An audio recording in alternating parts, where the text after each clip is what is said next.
Where am I? You're in a Johnny cab. I mean, what am I doing here? The door opened. You got in. Who remembers Total Recall from 1990 and Johnny Cab, the animatronic taxi driver? Well, what was once science fiction is now science fact. Driverless cars are going to be on Britain's roads from as soon as September 2026. So what does that mean for us? How safe is it? And who even asked for it?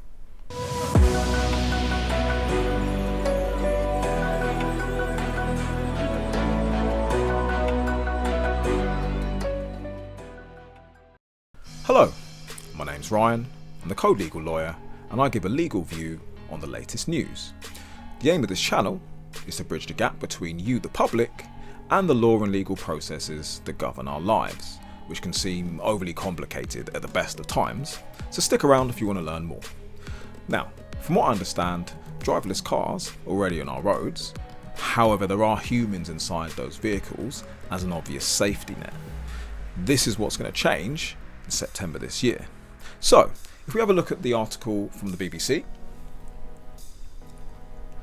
says, driverless taxis set to launch in the UK as soon as September.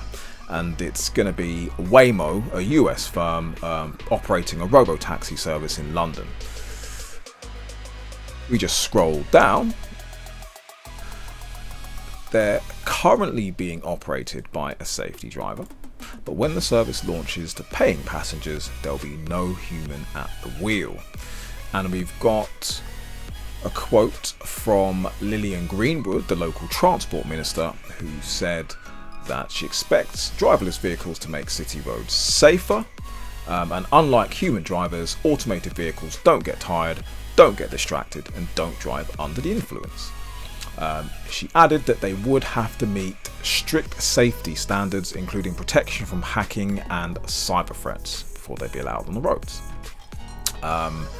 Goes into further details about how these vehicles are going to help the economy with new jobs being created. Goes into technical details about how the computer operates. And then we've also got, there's rival companies, Uber and Lyft, who are also going to be providing robo-taxi services. So this is coming, guys. And there's finally some stories about cars malfunctioning, occasionally leaving passengers trapped inside. So I want to move from that article to the Daily Mail, which shows a self-driving taxi films itself running a red light in London. Now this isn't Waymo, I believe this is Wave. Yep, but let's have a look at the footage. So we see a taxi, red light there, and it just goes through the red light, which is illegal.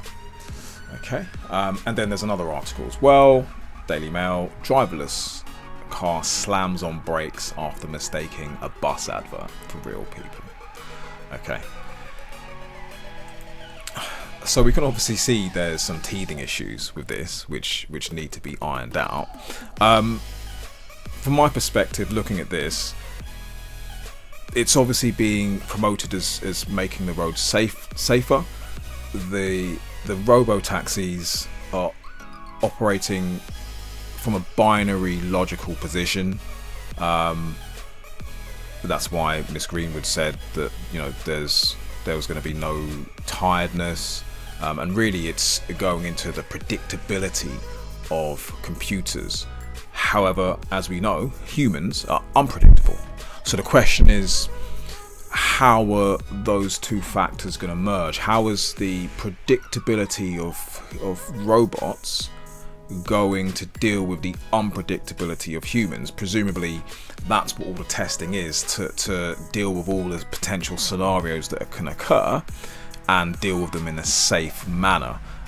As we saw, however, with the taxi which ran the red light, it should have been a binary decision. Red light, stop, green light, go. So it's very interesting that it still chose to go through the red light, which was natural human behavior. But if a robot is acting with natural human behavior, how does that differ from just another human being on the road, which is then going to be subject to errors of judgment? So it's food for thought anyway. So what does this mean then for us as drivers of vehicles? Well, we're subject to the Highway Code, which is incorporated within the Road Traffic Act 1988. And that obligates that we as drivers have to drive with due care and attention, which is generally seen as a reasonably competent driver. Fail to do that, and you're going to leave yourself open to civil and criminal penalties. Okay, so how does this work with driverless cars? Who is responsible in the event of a road traffic incident? Well, in a normal situation, any party involved in an incident has an obligation to exchange details. How would that work with driverless cars? Would you just have to take down the registration number? Or perhaps there'd be a microphone and speaker integrated into the bodywork, which you could then talk to, assuming that still functions after a high-speed impact. In any event, your insurance company in a normal situation is going to pay out on behalf of the at-fault party, and more than likely it's going to be settled outside of court. Okay. So with driverless cars, what's the situation? Well, it's good news. It's the same principle. The insurance company is liable on behalf of the driverless vehicle. Okay. And if we turn to the relevant legislation, we have what's known as the Automated and Electric Vehicles Act 2018. Okay. Now the relevant section here is section 2, which confirms that where an accident is caused by an automated vehicle when driving itself on a road or other public place in Great Britain, the vehicle is insured at the time of the accident, and an insured person or any other person suffers damage as a result of the accident, the insurer is liable for the damage. Okay, so that's very clear, and that certainty is very good for us because obviously it's what we all know. Okay, as with everything, there's always exceptions. These exceptions are in sections 3 and 4. Section 3 being contributory negligence, where another party shares some liability for the blame, not just some liability for the accident, not just the insured vehicle. And section 4 is where there's been a breach of the policy which relates to software alterations made by the insured person which are prohibited, or failure to install safety critical software. Okay, and most importantly, under section 5, the insurer can claw back their financial payment, their settlement sum, from any other person liable to the injured party. So that's going to be the manufacturer or maybe the software developer, depending on the reason for the accident. Okay, so off the back of the 2018 legislation, we've then got another act, the Automated Vehicles Act 2024. Okay, now this really builds upon the 2018 Act with a more regulatory focused legislation, and concerns itself with safety aspects for authorization as well. Okay,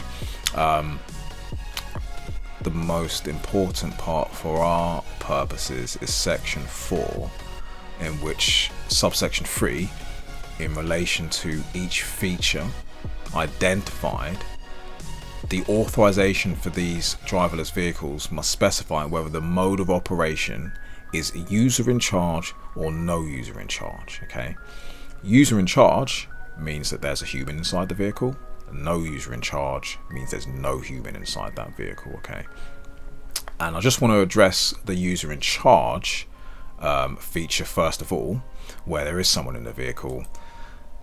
This act confirms in sections 47, 48 and 49, in essence, that user in charge of the vehicle still has no liability for anything that happens to the vehicle unless they had a responsibility to take control prior to the incident, and that's again going to depend on the nature of their role and the circumstances of the incident, if they were capable of taking control of that vehicle prior to any incident. So yeah, a user in charge, a human inside the vehicle, doesn't hold any liability. Okay, but with what we're concerned, which is in essence the no user in charge, where there's no human in the vehicle. Okay, we're going to go down to section 6, which designates someone as an authorized self-driving entity, okay?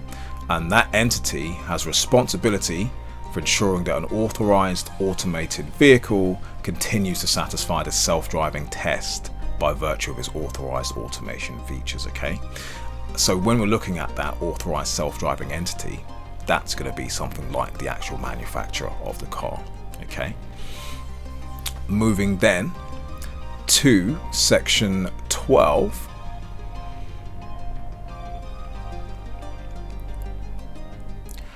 When it comes to no user in charge journeys, it's going to be overseen by an operator, okay? And that operator should have general responsibility for the detection of and response to problems arising during a no user in charge journey, okay? So an example of that operator would be someone like the management at the fleet company, okay? Or, you know, the taxi company who's overseeing the journey at the time. So the importance of this legislation is in essence building upon the fact that yes, the insurer is liable for what the driverless car does, but obviously there's further recourse, further responsibility with the actual manufacturer, with the software developer, and with the actual fleet company managing the vehicle at the time, okay? Now, the 2024 Act isn't complete. There's parts of it that are currently not in force, so we are going to see some amendments in the near future. But to summarise this issue, if you're a member of the public, you've been involved in an incident with a driverless car that wasn't your fault, you can claim from the insurer. That's clear from the legislation. If you're an insurance company, it's also clear from legislation that you should be able to recover your financial outlay from the manufacturer, software developer, or the fleet operator. In terms of safety, we should also be able to see if driverless cars are going to increase safety on the roads, because the statistics from the last 5 years or so show that road traffic accidents have been fairly steady with a slight decline. My personal opinion is that I'm yet to be convinced that artificial intelligence is going to sufficiently react to the human element on the roads in a safe manner consistently, but I hope I'm wrong on that. I do think, however, that the only way you could guarantee that driverless cars are going to be safe is if all cars are autonomous on the roads. But that's a discussion for another day. And I didn't actually even address the threat of cyber attacks, because that in itself is a minefield. In the short term, I think we're unfortunately going to see a rise in premiums because of the uncertainty. But in the long term, if accidents are reduced, then those premiums should fall. Either way, let's hope it's not a bumpy ride. And if you've enjoyed this video, like, share, subscribe, leave a comment or question. We are a new channel, so we're looking to gain some traction with the algorithm. And check out our website if you want legal advice. We offer free consultations at the moment as well. Thanks for watching.